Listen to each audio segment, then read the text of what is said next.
Assalamualaikum warahmatullahi wabarakatuh. Waalaikumsalam warahmatullahi wabarakatuh. Perkenalkan, nama hijrah saya Azhara Naibaho. Nama sebelum hijrah saya adalah Maria Franciscus Naibaho. Saya berasal dari suku Batak, namun saya dilahirkan di Bandung. Baik, Amel. Nama hijrah saya adalah Amelia Kamila Putri Naibaho dan nama saya sebelum berhijrah adalah Melkuri Naibaho. Kalian ini kalau lihat namanya satu marga berarti kakak beradik ya? Iya, betul. Kandung. Kandung. Subhanallah. Ini sama-sama baru masuk Islam. Iya. Sama-sama sepakat ingin pindah agama. Nah, ini menarik sekali. Boleh nggak kalian ceritakan kepada pemirsa di rumah bagaimana latar belakang kalian bisa mendapatkan hidayah dari Allah Subhanahu wa taala? Saya minta Zahra dulu yang cerita. Bismillahirrahmanirrahim. Sebelumnya bagi saya dan adik saya, agama Islam itu sudah tidak asing lagi. Walaupun kami dididik, dibesarkan, dan dilahirkan di keluarga non-muslim. Karena tempat ibadah umat muslim pun itu sangat berdekatan dengan rumah kami. Sehingga ketika kami melihat orang melaksanakan ibadah sholat, mendengarkan lantunan azan, murotal Al-Quran, orang-orang pergi pengajian, itu merupakan tontonan sehari-hari bagi kami. Namun saat itu mungkin Allah masih menutup hati kami. Sampai suatu ketika Allah mengubah hidup saya. Itu ketika saya kuliah, saya mengalami suatu masa yang sangat terpuruk, yang sebelumnya saya belum pernah merasakan hal itu. Saat itu kuliah saya hancur, hubungan antara orang tua itu sudah tidak akur lagi, tidak harmonis, sehingga menimbulkan rasa seperti putus asa. Mulai dari putus asa, kehampaan, kosong gitu. Jadi kayak udah nggak punya tujuan hidup di situ. Yang menyebabkan Zahra itu seperti putus harapan itu apa? Faktor terbesarnya adalah dari kecil saya udah melihat keluarga saya seperti sudah tidak harmonis, betul. Jadi faktor keluarga lah ya? Iya, betul. Jadi orang tua tidak harmonis membuat seperti hampa gitu ya, Iya. di lingkungan keluarga itu. Nah, terus setelah itu? Setelah itu mulai memuncak rasa ketidaktenangan itu sampai berharap akan ada suatu jawaban. Akhirnya Allah menjawab ketidaktenangan saya itu ketika saya bangun dari tidur saya membuka mata, pertama kali suara yang saya dengar adalah azan subuh. Itu Allahu Akbar, Allahu Akbar. Dan untuk pertama kalinya hati saya sangat bergetar ketika mendengar suara azan. Padahal sebelum-sebelumnya saya ratusan kali itu selalu mendengarkan azan. Tapi hati saya masih biasa saja di situ. Ya, saya langsung membeli ke toko buku itu buku tuntunan sholat. Iya. Lalu saya lihat tata cara wudhu dan sebagainya. Saya mulai ingin praktek itu, cuman saya kan masih bingung, saya harus gimana ini, nggak mungkin saya harus ke masjid. Jadi kalau wudhu itu saya belajar di rumah sendiri. Jadi sebelum syahadat, ya sudah beli buku dulu, Iya. tuntunan sholat. Iya. Jadi langsung pengen belajar wudhu bagaimana, Iya. sholat bagaimana, padahal belum masuk Islam. Belum. Subhanallah.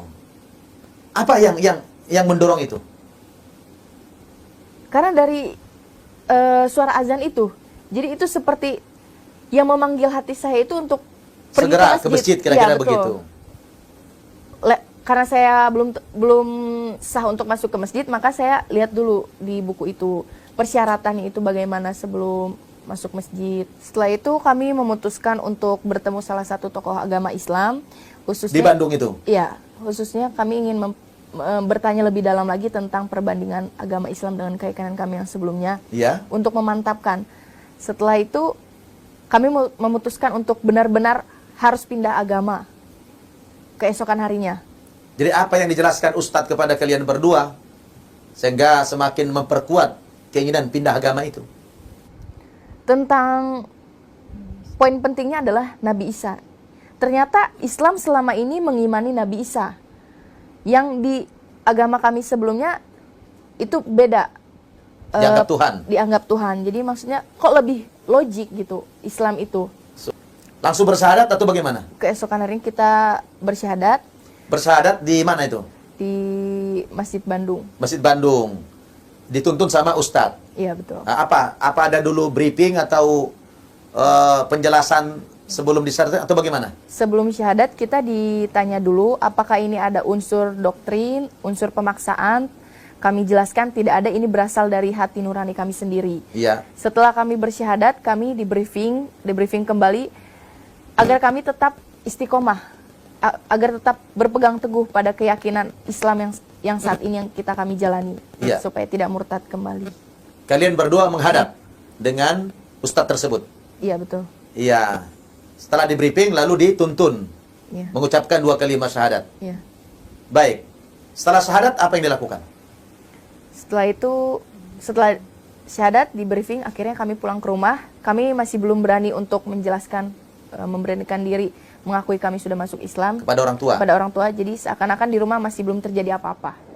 Nah, terus? Sampai saatnya ada hari raya besar agama keyakinan kami yang sebelumnya. Di situ saya melarikan diri karena memang sudah tidak ingin berada di zona itu lagi, sehingga menimbulkan suatu kecurigaan Dari orang tua. dari orang tua saya. Padahal sebelumnya itu kalian berdua biasa ikut hari besar tersebut. Iya, betul. Tapi hari itu enggak mau. Enggak. Menghilang. Iya. Sampai suatu ketika kakak saya menemukan di tas saya ada mukena, dan di situ terjadi suatu masalah yang sangat besar antara saya dengan orang tua. Di situ kita benar-benar marah, emosi gitu. Sampai keesokan harinya tiba-tiba orang tua saya mendatangkan 2 laki-laki. Itu saya tidak mengenal. Lalu tiba-tiba datang juga mobil 2 parkir di depan rumah saya. Itu saya juga ini bertanya-tanya, ini maksudnya apa? Saya disergap oleh saudara saya. Kemudian saya dipukul, saya ditampar, diperlakukan secara tidak manusiawi hanya karena saya pindah agama. Saya tidak diberi waktu untuk menjelaskan kenapa saya masuk Islam. Saat itu pun orang tua saya masih berdiam. Mereka tidak membela saya. Mereka tidak memberi space untuk, sudahlah, berikan sedikit dia untuk berbicara. Saya dijebak di situ. Akhirnya saya dibawa ke tempat rumah pemulihan orang depresi. Ternyata mereka mengklaim bahwa saya itu gila, saya depresi. Dianggap depresi Iya, gitu. betul. Nah. Saya dijebak, saya dimasukkan ke ruangan, saya dikunci di situ. Saya teriak-teriak, saya panggil orang tua saya masih punya masa depan, bukan di sini tempat saya. Saya bilang, saya pindah agama, itu bukan pelarian saya karena saya kemarin sempat putus kuliah. Tapi ternyata orang tua saya terbawa doktrin, gitu. Jadi lebih percaya saudara-saudara saya yang mendoktrin bahwa Islam itu sangat buruk. Sampai akhirnya saya 2 minggu berada di rumah pemulihan itu. Amir sendiri bagaimana waktu itu? Saat kakak saya disergap, saya nggak dikasih tahu sama sekali keadaan kakak saya di mana. Seminggu itu saya diinterogasi, tapi saya nggak mau ngasih tahu karena saya takut. Lalu akhirnya saya dibawa ke tempat ibadah agama saya yang sebelumnya. Saya disuruh maju ke depan. Lalu saya dipaksa oleh pemuka agamanya mengakui bahwa Nabi Isa itu Tuhan. Awalnya saya tidak mau, dan saya di situ mengaku kalau saya itu Islam. Lalu rambut saya dijambak dan dipaksa terus kalau mengakui Nabi Isa itu Tuhan. Akhirnya saya mengakui karena dijambaknya itu sakit banget. Terus dia memaksa saya untuk meminum anggur. Lalu saya dipaksa lagi untuk mengakui Nabi Isa itu Tuhan. Lalu saya tidak mau dan akhirnya saya dipukul berapa kali. Kesan saya pertama kali ketika masuk Islam itu tali persaudaraan di umat Islam itu sangatlah kuat. Dari yang kita tidak kenal bisa menjadi sangat seperti saudara kandung, seperti keluarga kandung. Terus apa lagi? Terus di Islam saya benar-benar menemukan tujuan hidup saya. Saat itu saya benar-benar menjadi wawasannya luas, hati saya menjadi lebih tenang, lebih damai, dan saya lebih berpikir hidup ini. Bagaimana kesannya dalam Islam? Kesan saya sudah masuk Islam ini, apa yang saya cari selama ini saya sudah mendapatkan. Subhanallah. Berupa ketenangan, Iya. kebahagiaan. Ya, semua. Subhanallah. Baik. Sekarang saya ingin minta apa pesan-pesan kalian berdua nih pada orang Islam maupun kepada keluarga? Pesan saya untuk umat Islam yang pertama, bersyukurlah kalian sudah terlahir sebagai umat Muslim. Jangan pernah sia-siakan hidayah itu.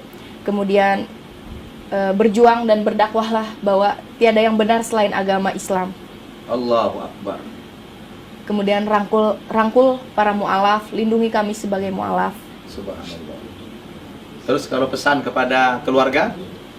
Pesan kepada keluarga, yang pertama, untuk mama sama papa, saya mohon maaf untuk selama ini masih belum bisa memberikan yang terbaik. Mungkin waktu itu hidup saya hancur. Cuman ketika saya masuk Islam, saya lebih berpikir untuk memperbaiki hidup saya. Saya menjadi lebih sayang. Saya ingin keluarga saya bersatu kembali. Tidak ada saya yang minta berupa harta atau apapun. Saya hanya minta, terimalah saya sebagai orang Muslim. Terimalah ketenangan yang sudah saya dapatkan. Beri kesempatan saya menunjukkan ketika saya masuk Islam, saya bisa menjadi lebih baik lagi.